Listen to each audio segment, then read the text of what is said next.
So this is cow 447, and we've been following her journey for the last few weeks.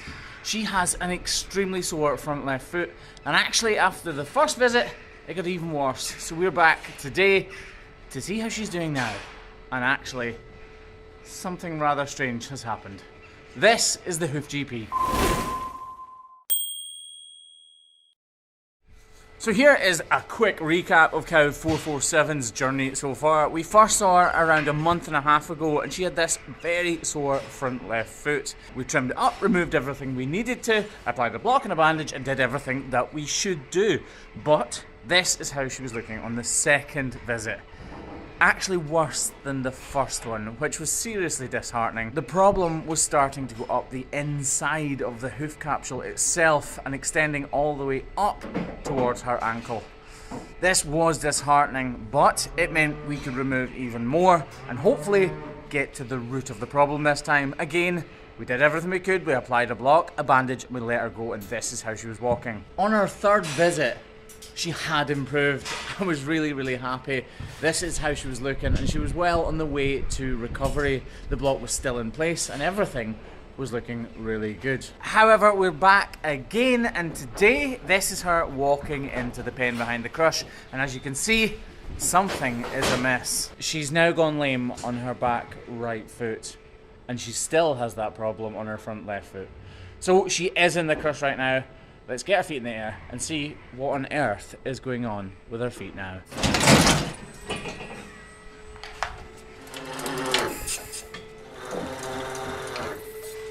She's actually a pretty friendly cow as well, so yeah, we want to do what we can for her. Don't we, love? Yes, but you're not kissing me. Cool, so now it's up. We'll give this front left foot a wash and then see what on earth is going on with that back right foot. Right, it's looking fairly good from here, but once we're in closer, we'll see exactly what's happening.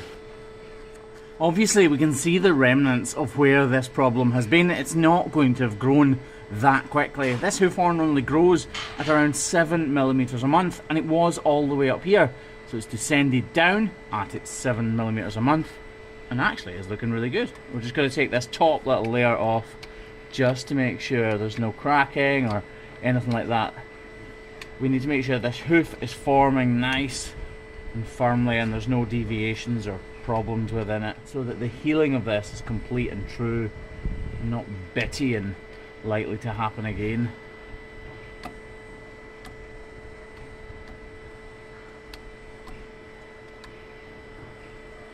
The temptation is, I'm videoing this, I want to make it all clean so that it looks beautiful for you guys, but really that wouldn't be functional, so there's no point. Like I say, it would look prettier, but I don't really care if it looks prettier, to be honest. I care that she's pain-free.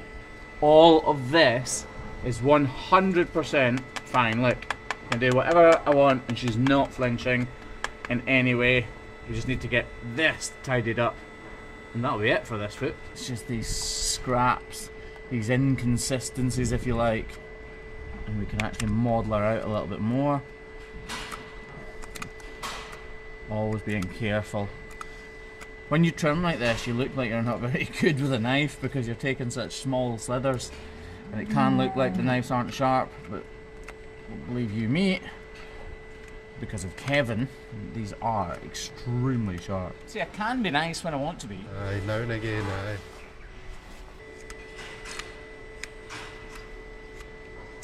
Okay, so if I try to get this into the light a little bit for you, so you can see this is dirty, but it's completely and utterly healed. This will not be a problem again. This hoof is well and truly healed. It just doesn't look all that pretty, but it will once it's fully regrown, and we're going to leave this block in place so that it doesn't start to go backwards, and eventually this glue will fail and this block will fall off and she'll just go about her business. Right, onto that back right foot.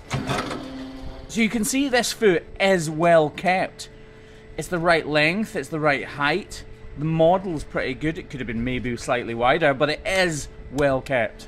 When this cow is in, we do check all 4 feet, even though she's been done every couple of weeks for the past couple of months. But something's gone wrong, because she doesn't really want to put any weight on it. She is putting a little bit of weight on it, but she really doesn't want to. Right, let's see what's wrong. So there is the obvious right here. She has 1 or 2 small stones in her foot. There's no way that's the problem. These stones are not causing a cow any pain. Cow's feet should be able to stand a bit of stone damage or a couple of little stones in amongst their feet. They are not the problem, but we are going to remove them because when the grinder hits them and then they hit me in the dormant 6-pack, it can really hurt. Cheeky bugger's laughing at that. So like, we'll flick these out and you'll see, look, there is a little hole, but that is not causing a problem. Same as that one, and yeah, actually that's it. The best way to check on a foot like this, because we don't really want to take much height off it because it is in good condition, is a pair of hoof testers. I'm genuinely not sure. Yeah, 'cause it's quite good, our foot. So those hoof testers put a huge amount of pressure on the foot, and that's so that we can hopefully narrow down where the problem is. The cow did kind of react on the inner claw. So what we're going to do is we're going to model both claws out and see if anything transpires.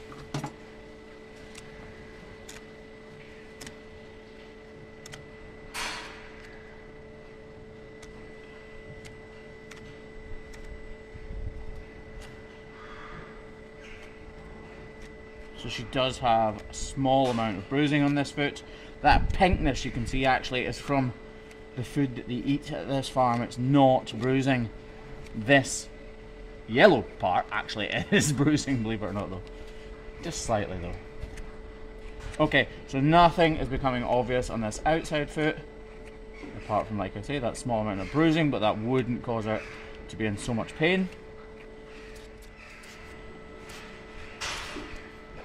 Aha. Now,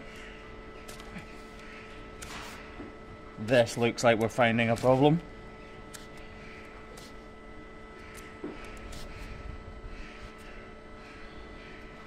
Okay, there's a cavity in here. There obviously is some kind of problem in here. So I said that stone didn't cause a problem. Now more than likely this problem has compromised how good this hoof horn is and allowed that stone to get in.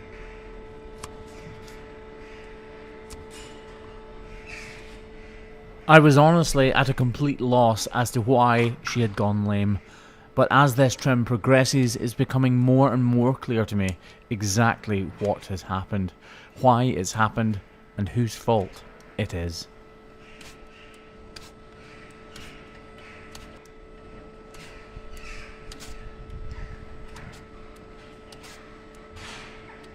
So I know exactly what's happened to this cow, and actually it's not a huge surprise. It's nothing to do with the farmer, it's nothing to do with me, it's nothing to do with the environment, it's nothing to do with the food. Kind of narrowed it down, haven't I?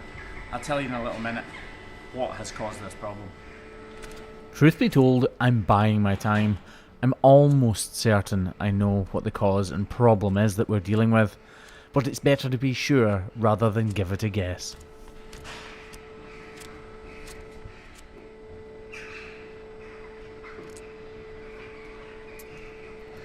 That is what has been causing this problem. Well, sorry, it's a symptom, but this is what's caused the pressure build-up. There's a small amount of pus inside the hoof capsule, and it's dying to get out. Bursting to get out, actually. I'm not just close to the corium beneath this hoof horn, I'm fractions of millimeters from it. So I'm trying to scratch pieces of hoof horn away from the pressure site to alleviate that pain. Patience is key. I'm trying my best to break into that little pocket of high pressure and to relieve the strain on the inside of this foot, but I'm so close to the corium, I'm nervous. If you look closely around the red sore site that we're working on, there's a deviation in the colour of the hoof horn. That is how I know there's a void beneath. Here we go.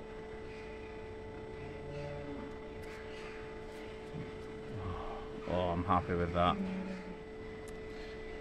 Just need to pull away that top layer of hoof horn without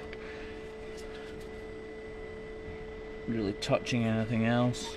I'm struggling because when you get so close to that corium, to strip away the hoof horn without actually touching the corium is pretty much impossible. But if you don't, you won't really have helped the cow at all. It's of the ultimate importance that I remove every piece of detached hoof horn to make sure nothing can get trapped underneath and cause an infection. So as Kevin very expertly applies this block, let's talk about why she's gone lame on that back right foot and why it was no one's fault. You see, here in southwest Scotland we don't really get a fantastic summer, but this year has been an exception. Over the past few weeks it has been much hotter than we usually get here, and that has led to the cows needing to stand up because cows are not very good at sweating, so they stand up to let the heat dissipate. Cows are not meant to stand still for a long period of time, and when they do, their sole literally begins to peel apart. They call it a fracture, and what's happening is on the sole or the base of the foot, the hoof horn starts to split because of the stress put through it from the weight of the cow above. This starts when it's really, really hot and the cows are standing for these long periods of time, but we don't see it for 4 to 6 weeks because that is how long it takes for the crack to reach the corium or the interior of the foot. So there's no lameness until that point. This has turned out really well though. It's a problem that will heal very, very quickly indeed. And with the use of Hoof Grip Pro, the fantastic glue, and this block, she should get over it really quickly. In fact, when she leaves the crush, she should already be walking much better. So let's see if that is true. She's a little apprehensive to test out her new shoe. She is not walking beautifully yet, but she is walking much better than she was just before she went into the crush. It's not a catastrophe that this has happened. It's not a huge problem. It is really frustrating, and for the cow obviously it's painful, but it's not the end of the world. She should get over this quickly. I'm really happy with the trim that we did, and I'm happy with how she was walking afterwards. That block and the glue combined will lift that foot off the ground, elevate it, and she won't be putting any pressure on it. All that needs to happen now is for the hoof horn to regrow, and she will have healed. We will check back on Cow 447 in just a couple of short weeks. So if you'd like to see that, subscribe and make sure you've turned on that little notification thing, the bell thing. I'm never sure how to do it myself, to be honest. I think you just click it. But anyway, if you do that, you will get a notification and you will see our progress. Catch you later.